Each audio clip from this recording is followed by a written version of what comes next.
For an ecological transition, we require a more rational use of energy and making power generation, transmission and distribution more efficient.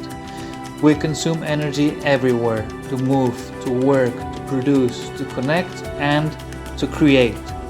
Real data monitoring and digitalization is the first cornerstone to be able to match demand with energy production.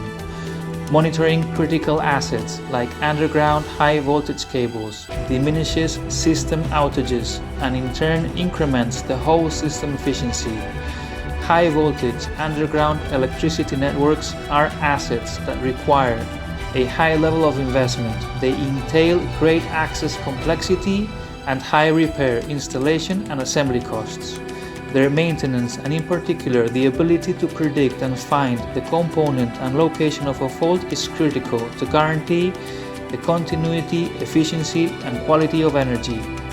Imagine a monitoring system that allows real-time fault prediction, gives a direct value of asset utilization, monitors wave quality while introducing new renewable sources to the grid and provides the exact point of a failure. This can be the best solution for the improvement of efficiency and for the reduction of the energy bill costs.